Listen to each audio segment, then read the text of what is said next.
Assalamu alaikum. Welcome to Dialogue. I'm Taimur Shamil.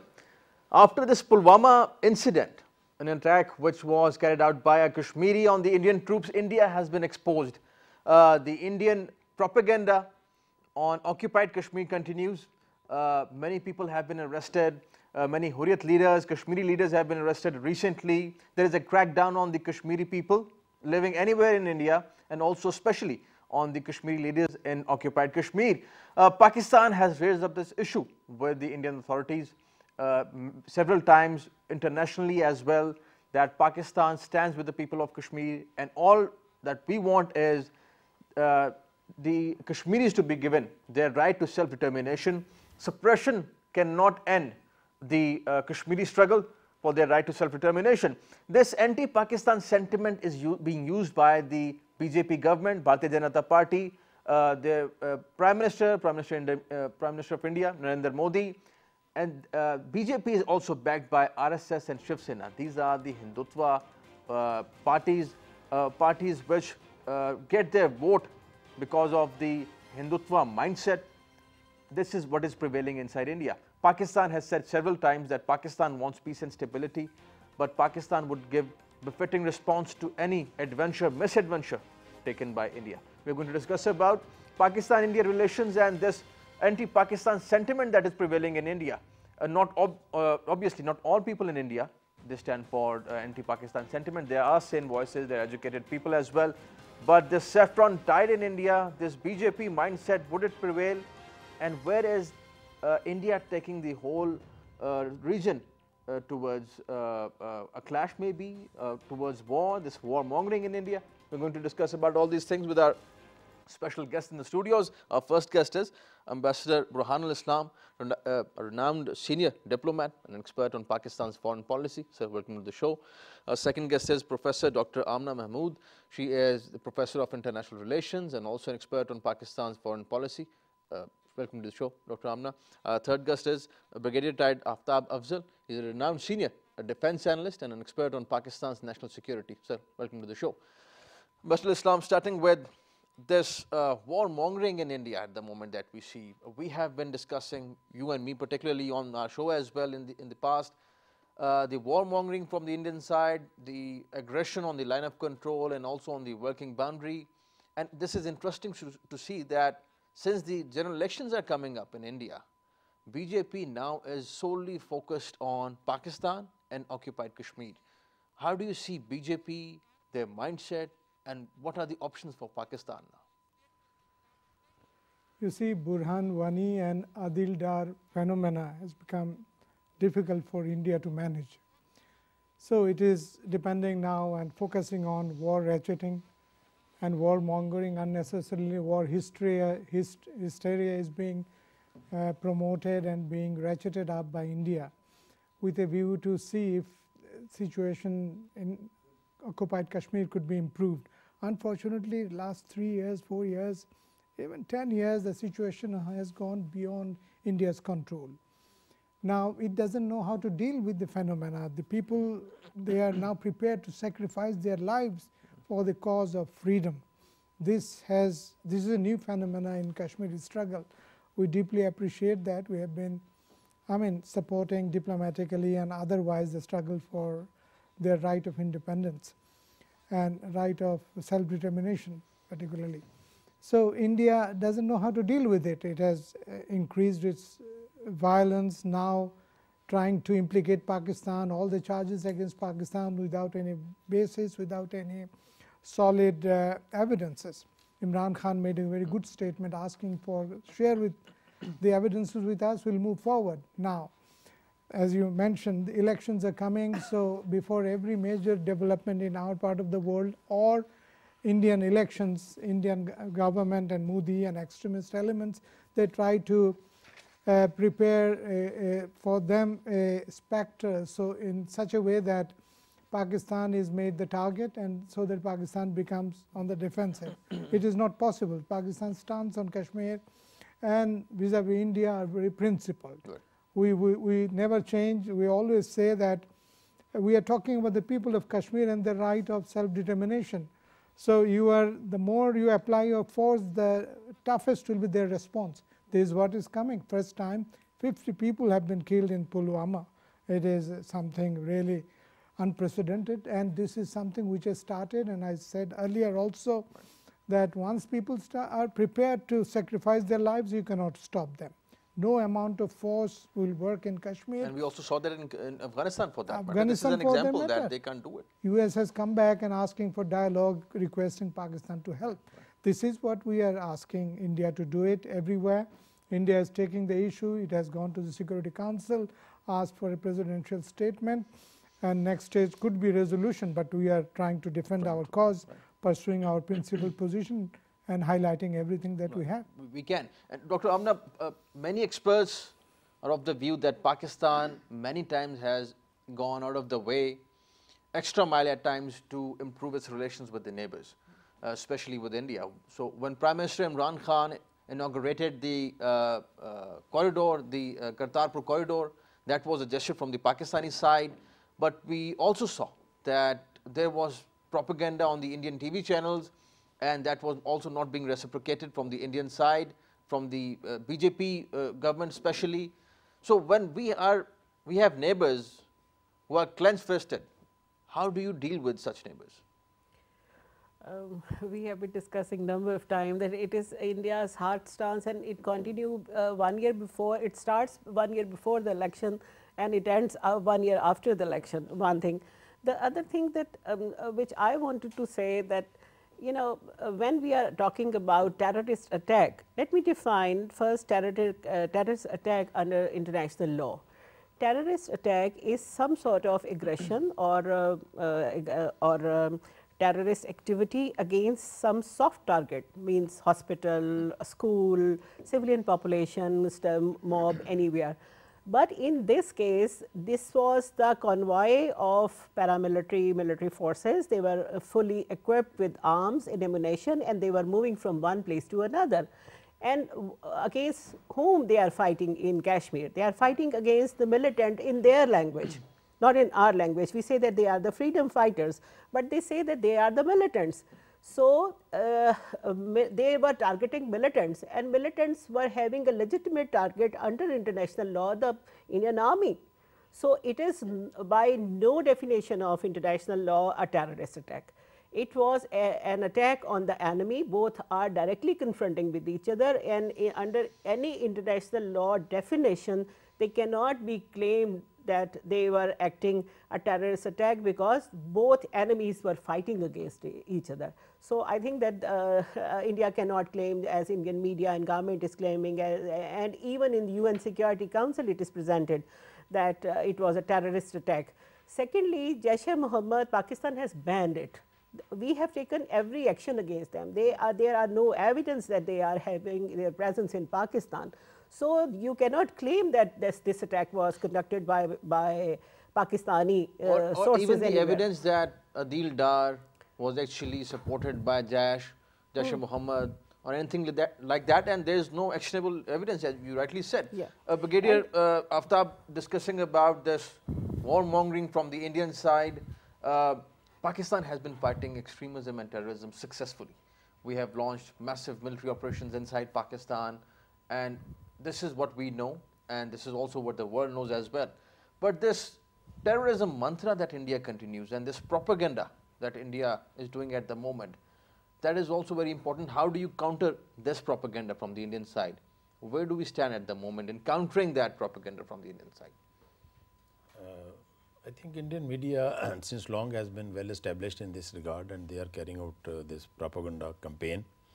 And that media is driven by the state policy, and most of their channels are doing lot of very venomous propaganda against Pakistan, directly and indirectly also. And the world over, they have their connection and links. That is basically just to gain some space against Pakistan whenever there is some such issue. Now coming over to this Pulwama attack, this is, I tell you now, it is written on the wall that they have lost last 70 years, the Indians. They couldn't sit with their own people, right? Those Kashmiris are Indian national at the moment. They didn't sit with them. and they have not been able to decide the basic issues with them, at least to give them peace and to give them security. And though Kashmiris don't consider themselves as Indians, but since, as your Yeah. point is that since Right. Indians say Yeah. that they're under the Indian authorities, even then they cannot deal with the Kashmiris over there. No, I am talking in that context that under the UN resolution, Right. That part of the India, it was given to India just the governance and the security of those people till such time the plebiscite is not finally decided, and same goes to the AJK. Right. So it is in that context the people living there, and they are part of that very land is part of India at the moment, Right. and that is controversial under the constitution of United Nations even. Now coming over to the Indian this aggressiveness against Pakistan, they create some such issue and try to propagate, try to get some political mileage out of that. Normally it is said that the elections are coming and they just want to get anti-Pakistan bashing and all that. I think that is just a very open reason that one can understand. But we can always have the eyes to read in between the lines also. That this is not only that whenever they do any such thing, that is only applicable to Pakistan. This only goes all over the world, and a message is sent to the world also.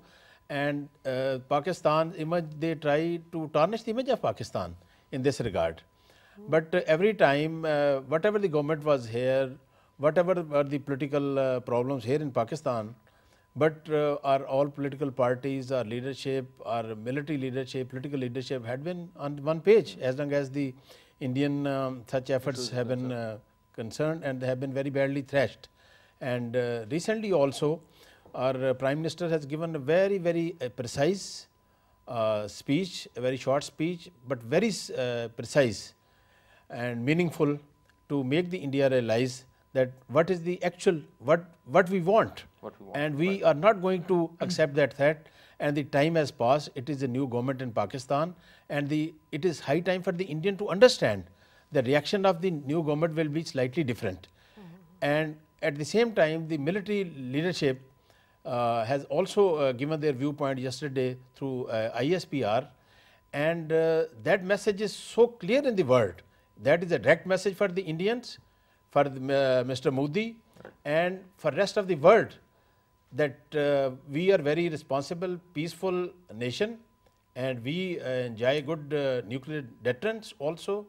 And with conventional forces, it is one of the best combination the Pakistan armed forces so far have. And at the same time, in this message, we have also conveyed them that what is our state of preparedness, military preparedness, and what could be the intensity and the gravity of reaction coming from Pakistan in case they go for war. But do you really think, Ambassador Islam, that India would go for anything like that? Because many people think that this is all rhetoric. Only if wishes were horses, as Brigadier Aftab Afzal is saying. They know about the Pakistan army, they know about Pakistan armed forces as a whole, Pakistani nation as well. This is all rhetoric. Do you see situation deteriorating that much? But also keeping in mind that Foreign Minister Shah Mahmood Qureshi has also written a letter to the President of National Security Council, United Nations Security Council, and there is also a statement from the American President as well. So how do you evaluate the situation at the moment? I think you see, it is basically rhetoric, because for internal consumption it is doing, as we discussed that before the elections. And but you cannot take it easy. That's why our army chief yesterday said that we will not take it lying down. Our response will be significant. So don't consider us as a country which would be really keeping quiet and you can say anything you want to. I think it is not possible. Our message is clear. I think Indians have understood. But a couple of things about this raising tension, India purposefully possibly doing. But at the same, I mean, now we should be trying to cash on this hype that India has created. International community has got alarmed. Their attention is totally focused on India-Pakistan situation. As you have mentioned that even President Trump has said that situation is dangerous in South Asia. I would just quote, he said that right now between Pakistan and India, there is a very, very bad situation, a very dangerous situation. We would like it to see stop. A lot of people were just killed. We want to see it just stop. We are very much involved in that. So in that process, obviously. So one way this issue has come into global focus, which is good in one sense, but not at the cost of the losing of lives by common people in Kashmir. And they have, of course, targeted a legitimate target in a situation like that. They have done it. It's, as Reddy was also saying, that UN Charter also recognizes it. But focus, it has got global focus, in a way good for the Kashmir cause, but then we have to modulate influence in such a way that we get global support in it.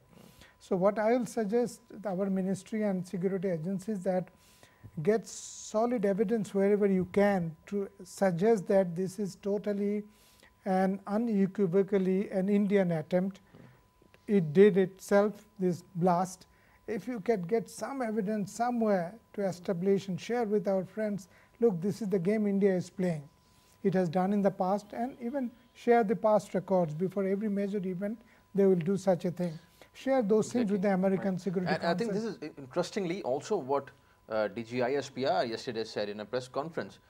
He said that whenever there is something important happening in the region, something bad happens in the occupied Kashmir or in India, and this has become more sort of like a joke in India, that whenever we are working on something substantial, there is something like Pathankot attack or the Uri attack or something like that. So we could anticipate that this was coming. So our security and many people even predicted this thing even this 3-4 months back, that this perhaps might happen while Mohammed bin Salman might be visiting Pakistan. That's it. So this is why we have to tell international community, look, we knew it, it has happened in the past, this is the record.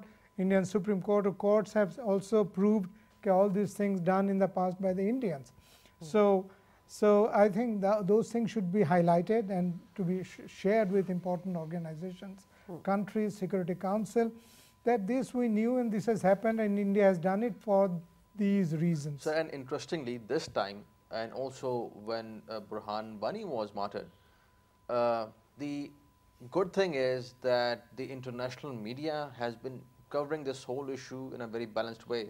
The international media has also realized that the atrocities that Indian forces are carrying out over there in occupied Kashmir, New York Times, Reuters for that matter, many of the newspapers have covered it really well recently, talking about the Indian atrocities in Kashmir.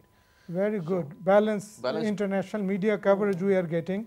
But we have to also highlight that why India has done, not only elections, they were also perturbed, seeing at Pakistan's global image improving, the visit of the Saudi Crown Prince, good relations building with Iran. We are talking about border fencing, so that there is no irritants come up. Then also CPAC going smooth, and then a lot of investment coming to Pakistan. So India has reasons, FATF issue also.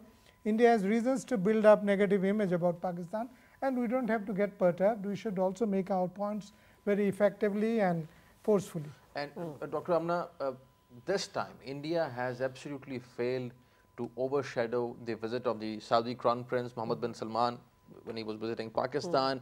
The timing of the attack is very interesting. It happened exactly when Mohammed bin Salman was scheduled to visit Pakistan. He visited Pakistan. It went excellent, his tour to Pakistan. How do you see? Was it coincidence, yet another Indian drama? Though Adil Dar's resentment was original, but what do you make out of these events? I think that it was pre-planned, and it was just to have bad image for Pakistan, and Pakistan Pakistan very successfully overcome that, and you see that Mohammed bin Salman is a very understanding person, and he continued for his visit, and though it was delayed for a day and then it continued. And the statement coming from Mohammed bin Salman is actually supporting Pakistani stance, and that's a warning for India that they are what they are doing with Pakistan. At the same time, I think that the resolution coming from this UN Security Council is very positive.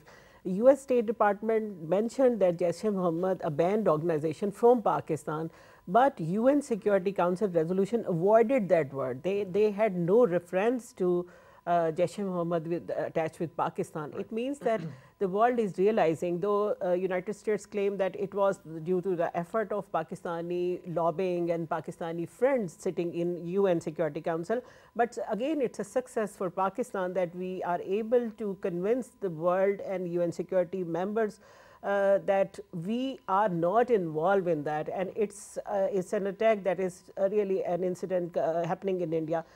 If you see the statement of General Hood of India himself, he says that this explosive was carried within India, and it was taken for some site where some road was repairing and something like that.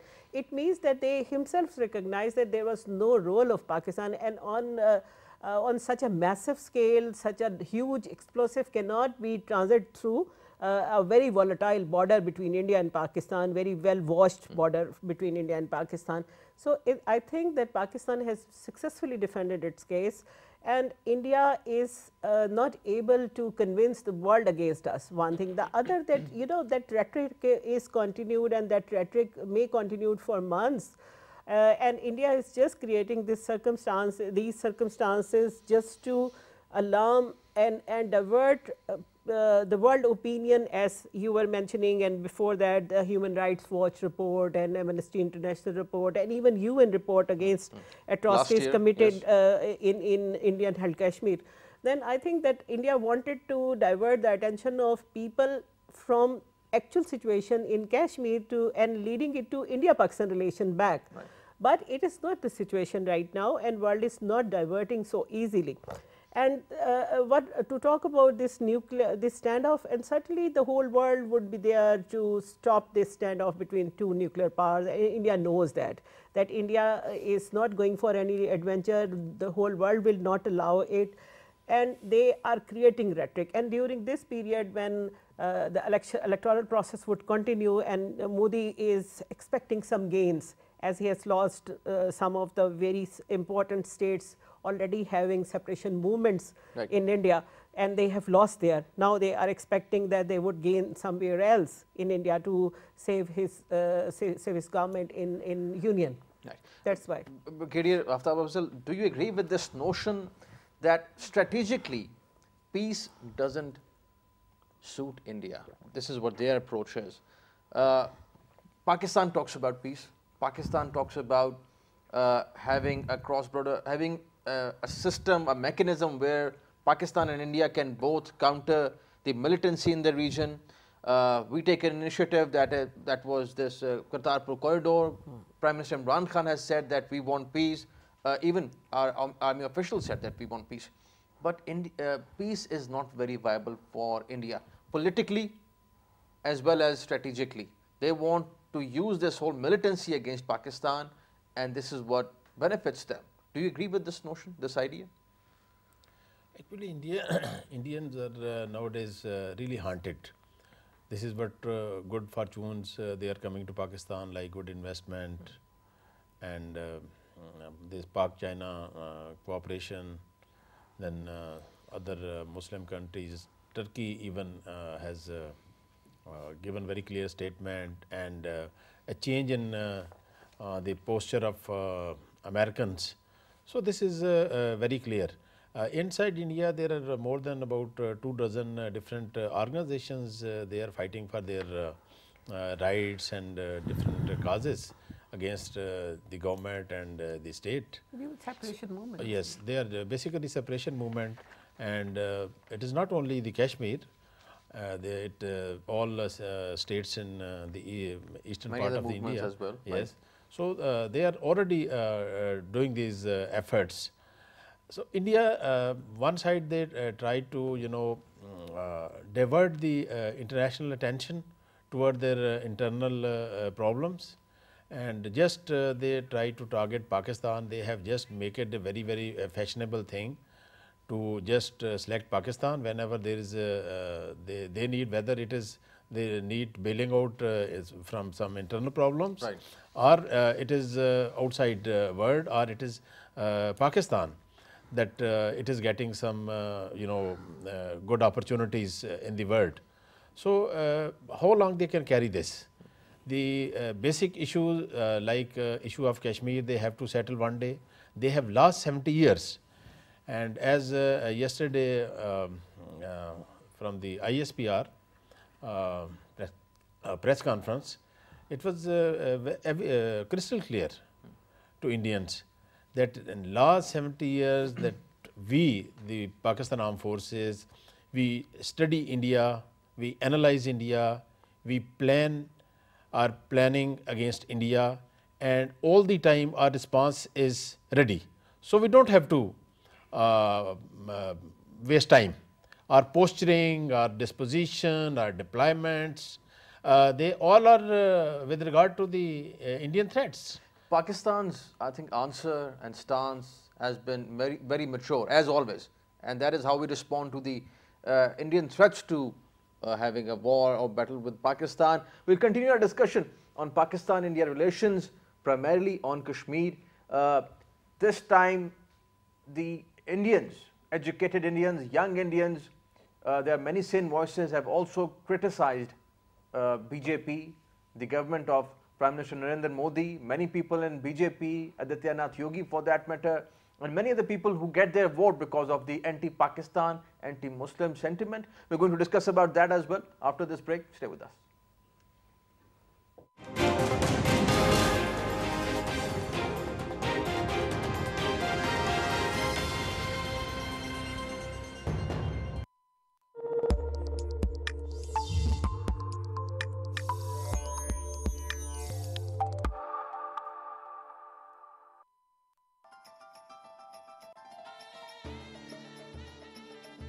The Faisal Mosque is the largest mosque in Pakistan. Located in the national capital city of Islamabad. Completed in 1986, it was designed by Turkish architect Vedat Daloke to be shaped like a desert Bedouin's tent. It is situated at the north end of Faisal Avenue, putting it at the northernmost end of the city and the foot of the Margala Hills, the westernmost foothills of the Himalayas. It is located on an elevated area of land against a picturesque backdrop of the Margala Hills.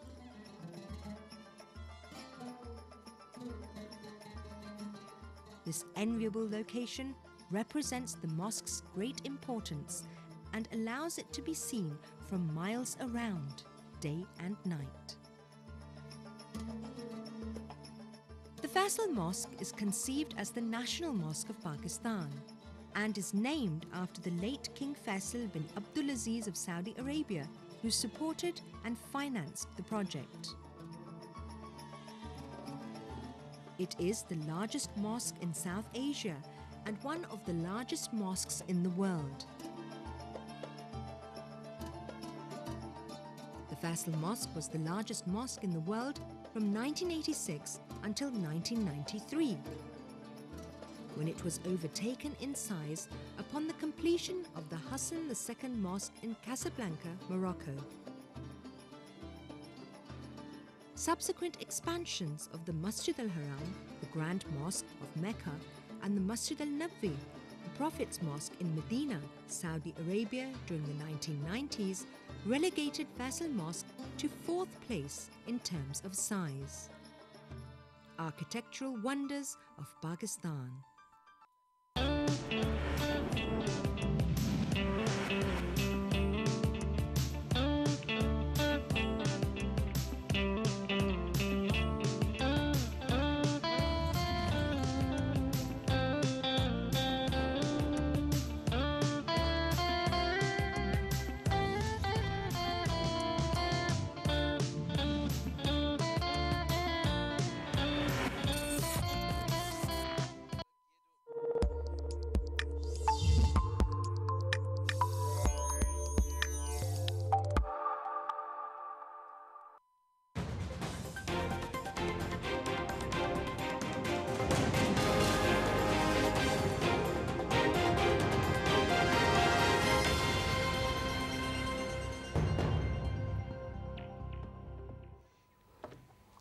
Welcome back.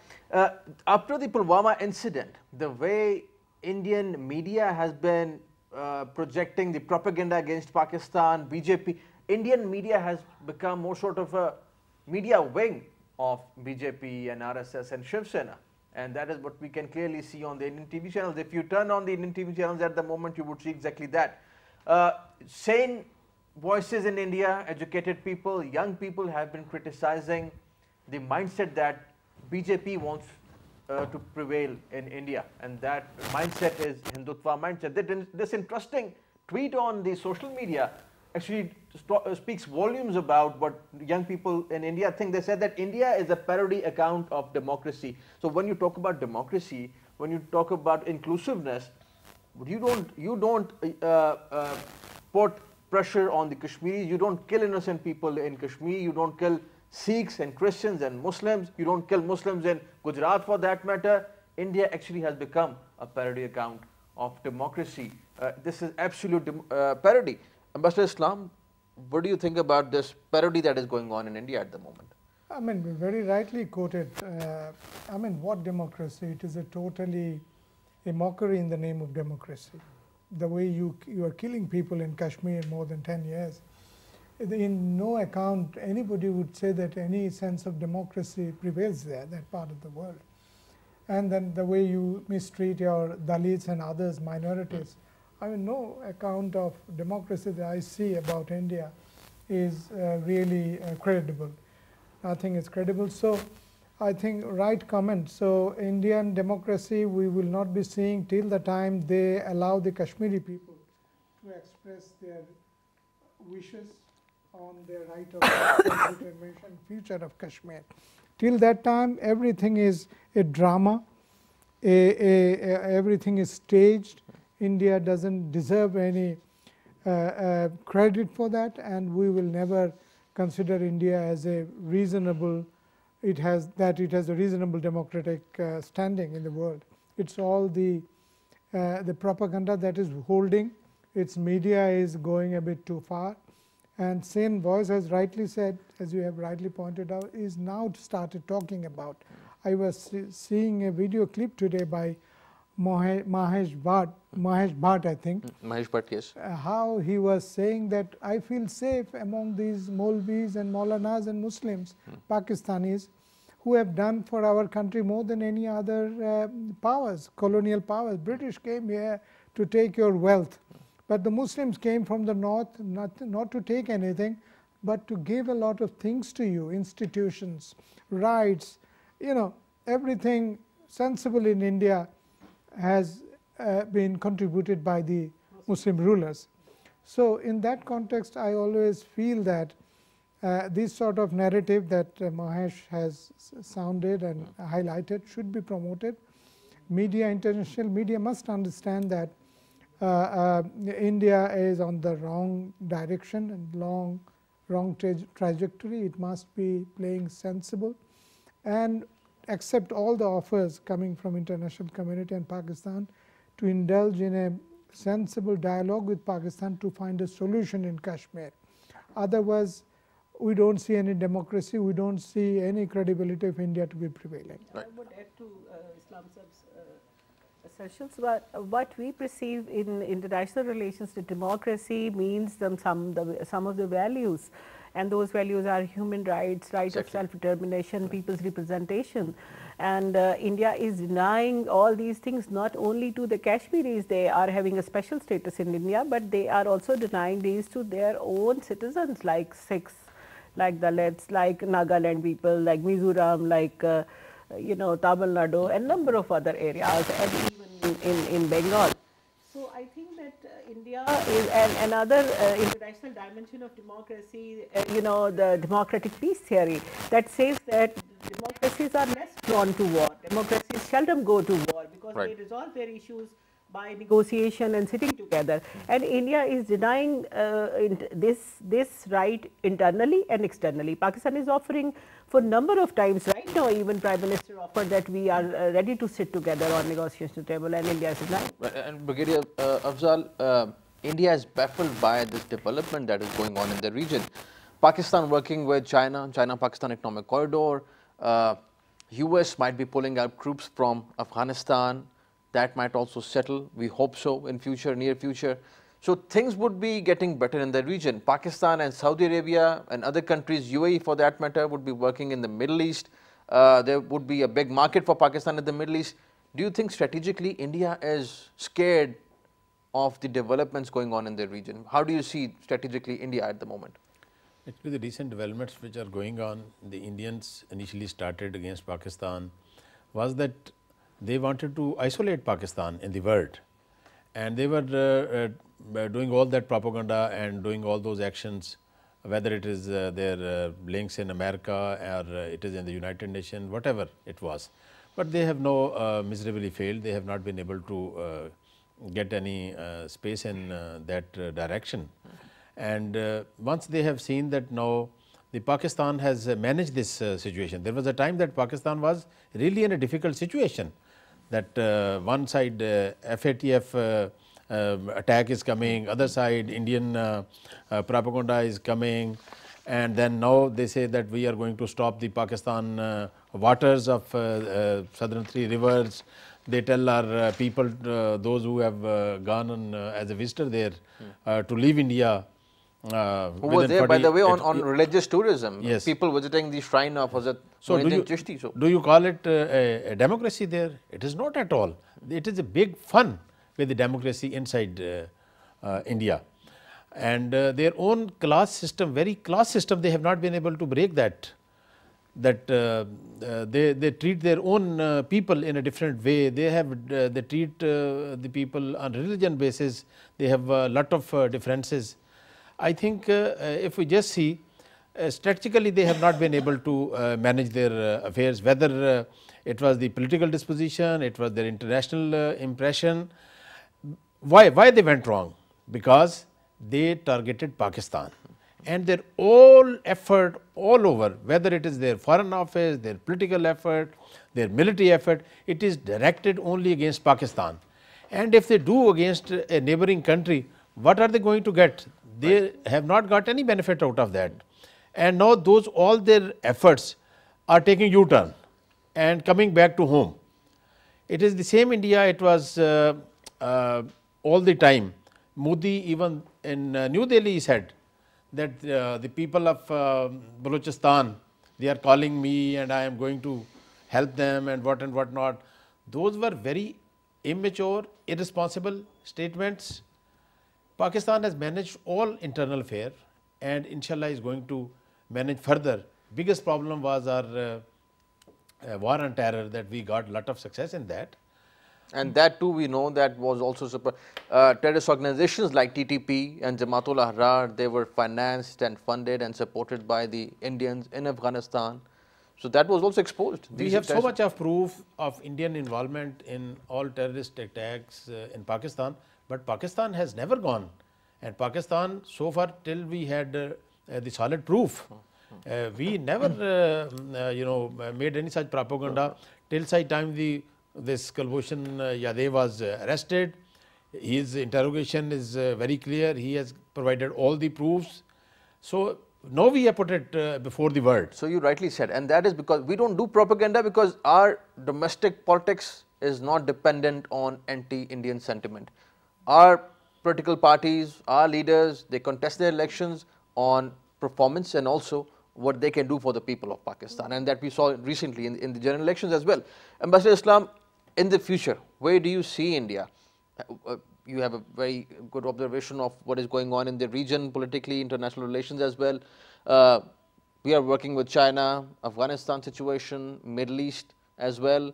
While this would be happening, do you see that India would be showing any maturity in the future, or there would be some kind of decrease, let's say, in the Hindutva mindset over there, the saffronization of Indian politics? Hindutva and saffronization possibly will stay for some time as long as BJP is there. But my gut sense is that in the next elections, BJP is not going to do as good as it did last time. It is going to lose at least 40% of seats. I mean, I give you rough figures, don't count exactly the numbers. But in my gut sense, I feel that it will lose about 40% of seats. So it will try to form coalition, and if the Congress and other minority parties manage to form a good coalition, I think they can do good. And I would note down this prediction because your predictions are usually very accurate. Thank you very much. That's what I am telling it to you. So I think that if they lose elections, I mean, at coalition, it becomes difficult for it to form. And Congress manages with those 2-3 lady leaders, you remember, in Bengal and that in the UP. Yes, UP if they could do that, I think government, the BJP will lose the government in the center. So when it loses in the center, Hindutva will be blasted and will be dying down. And you also asked globally its standing. I think it lost a lot of credibility last 3, 4, 5 years. As we have noticed, the Security Council resolution and the statement that has come from Washington on Pulwama much more diluted than India could have expected and India thought it will get. So I see these are the relegation of its position. Good for Pakistan. Pakistan's diplomacy is doing well. My friends in the Foreign Office, I'll always encourage them to be more aggressive and play with facts and figures, argue a case in such a way that international community understand that Pakistan has been subjected to undue pressure due to Hindutva and the policies of Modi. Actually, we have much more strength in our system and policy with Imran Khan as a visionary leader. I see at this stage.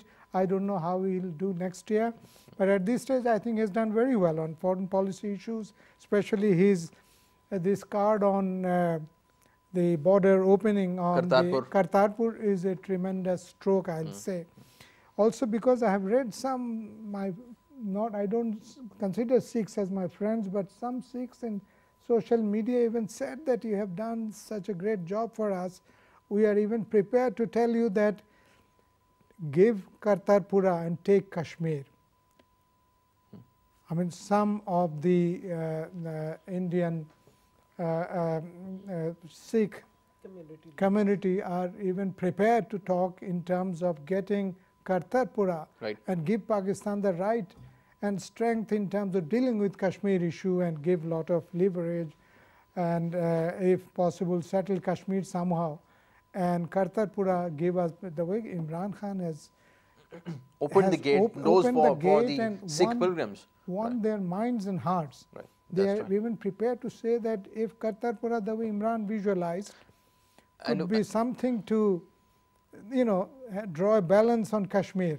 And by the way, after this development, after winning the hearts and minds of the Sikh community in Indian Punjab, BJP is not very happy at all because, of course, if there is peace, that doesn't suit India. It could be one of the reasons for Pulwama.